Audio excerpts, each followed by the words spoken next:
Haddad mensifatkan baitun nubuwati wal futuwati wal huda wal ilmi fil madhi wa fil mutawaqqi'i. Keluarga Rasulullah ini adalah keluarga yang mempunyai akhlak kenabian, ilmu, hidayah, semuanya komplit dari situ, saudara. Karena itu aslafuna ini dimuliakan bukan karena hanya sekedar mempunyai nasab, tapi mereka mewarisi ilmu, mewarisi akhlak daripada nenek moyangnya dan sampai kepada Nabi Muhammad SAW. Diceritakan tadi bagaimana Zainal Ali Zainal Abidin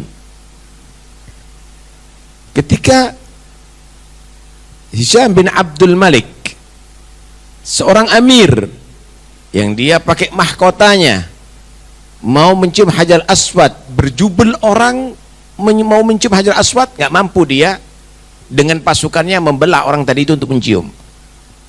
Akhirnya dia menunggu dari kejauhan.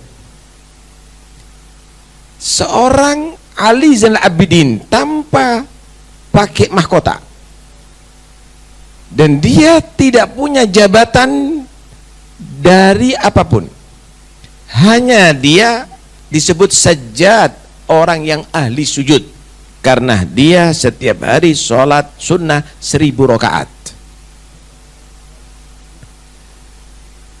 Datang ke Masjidil Haram, itu orang yang tawaf langsung serentak berhenti dan membuka jalan, memberi jalan kepada Sayyidina Ali Zainal Abidin, sehingga bisa mencium Hajarul Aswad dengan mudah.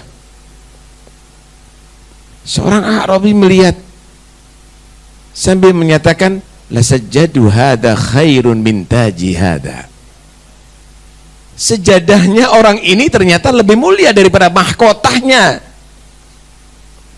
si amir tadi itu. Inilah Ahlul Bait ya ikhwan. Tapi apakah cukup dengan begitu? Sayyidina Ali Zainal Abidin telah membuktikan bagaimana akhlak nabawiyah, dan itulah sehingga manusia menghormati dan mencintai Ahlul Bait. Satu saat Sayyidina Ali Zainal Abidin salat di Masjidil Haram. Ada satu orang dia merasa bawa bungkusan duit, 1000 dinar atau 1000 dirham. Dia merasa kehilangan ada di situ, dan di situ kelihatan si Sayyidina Ali Zainal Abidin ini mulai pagi sholat, kemudian zuhur sholat, nggak ada orang lain ada di situ. Pak, jangan banyak sholat, ente nggak tahu Zainal Abidin. Pak, ente jangan banyak sholat tapi ngambil duit, kata dia. Dia merasa duitnya diambil sama dia. Oh, ente kehilangan duit. Kok nggak kehilangan duit? Ente kembalikan duit anak. Berapa isinya? Kata dia. 1000 dinar atau 1000 dirham. Kelas. Ada di rumah, kata dia. Ikut sama aku. Ikut. Dikasih. Kelas, ini duitnya sudah saya serahkan kepada kamu ya. Saya serahkan kepada kamu. Pulang ya sambil kesel. Banyak sholat tapi nyuri. Sampai ada di rumah, dibuka lemarinya atau petinya, ada duitnya, kantong duitnya ada di situ. La ilaha illallah. Aku menuduh orang itu, tak berarti. Datang ke masjid, tanya-tanya mana orang sholat ada di situ. Dia tetap di situ. Kenapa? Katanya, aku sudah mencaci dia habis karena sebagai pencuri, mengambil hartaku. Nanti nggak kenal sama dia. Enggak. Ini anak daripada daripada putri Rasulullah SAW, cucunya Nabi ini, Ali Zainal Abidin bin Husain, putra daripada Fatimah Zahra binti Rasulullah. Datang ke sana bersimpuh minta maaf itu dan ini. Sudah enggak, anak maafkan, nanti anak maafkan. Ini duitnya anak kembalikan, kata dia. Kita Ahlul Bait, dengarkan baik-baik ini ya ikhwani. Kita Ahlul Bait dididik tidak pernah meminta kembali duit yang kami keluarkan. Yang sudah kamu terima berarti sudah menjadi milikmu, dan itu halal bagi kamu, dan kamu saya maafkan. Kita dicintai karena itu ya ikhwani. Mereka dicintai karena itu. Kenapa? Datuknya Nabi sallallahu alaihi wasallam. bagaimana Nabi Shallallahu Alaihi Wasallam memberikan ghanimah, bukan satu kambing, dua kambing, saudara, ratusan kambing, mungkin bisa ribuan kambing diberikan kepada satu orang.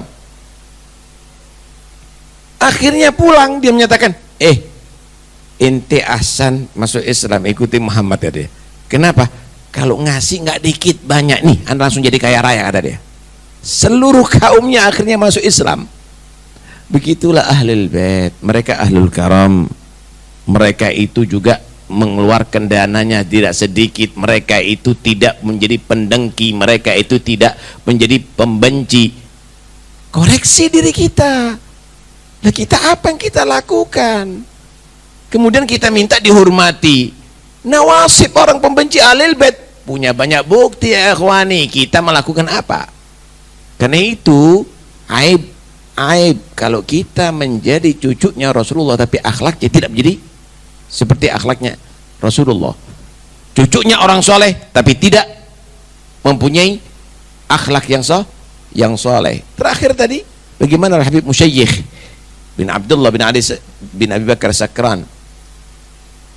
Ini Habib Musyaykh ini, dia itu membuat sigaya, membuat tempat untuk air minum. Biasanya di Hadramaut itu ada beberapa daerah tempat untuk tempat minum gitu.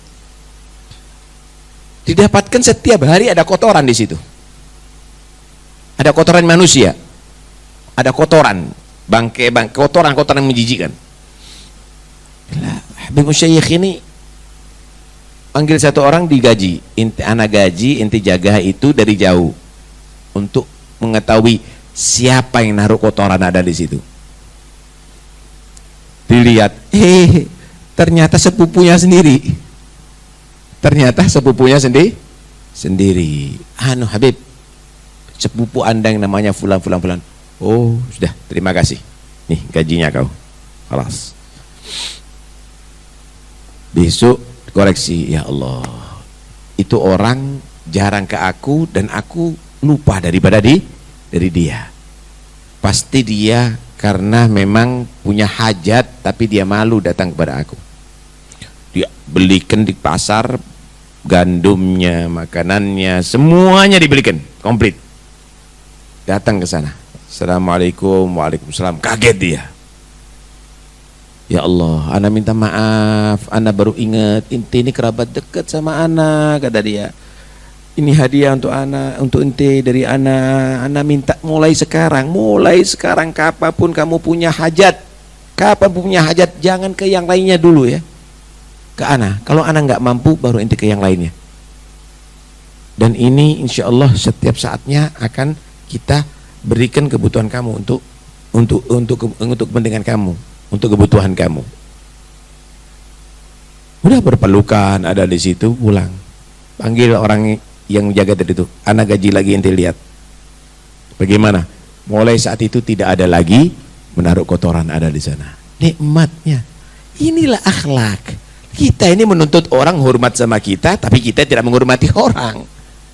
Kita ini menuntut orang muhibbin kepada kita, tapi kita tidak cinta kepada mereka. Karena itu koreksi diri ya ikhwani, koreksi diri. Kita ini bersyukur kalau jadi turunan anak yang soleh, tapi jaga kemuliaan nasab itu dengan akhlak, dengan ilmu, dengan tarbiyah, dengan yang lainnya. Ini ringkasan daripada kalam Habib Abdul Ghani Ahmad, tapi masih panjang sebetulnya. Tapi mudah-mudahan insya Allah kita semuanya bisa mendapatkan pelajaran ada di sini. Pulang dari sini jadi sayyid yang beneran, nggak usah cari muhibbin. Ketika kamu jadi habib beneran, orang akan datang kepada antum dan hormat kepada antum sebagaimana hormat kepada datuk-datuknya antum, sebagaimana mereka tadi itu cinta kepada datuk-datuknya antum. Mudah-mudahan insyaallah kita semuanya dijadikan khairu khalaf li khairi salaf, sebaik-baik penerus daripada datuk-datuk yang soleh. Amin ya rabbal alamin.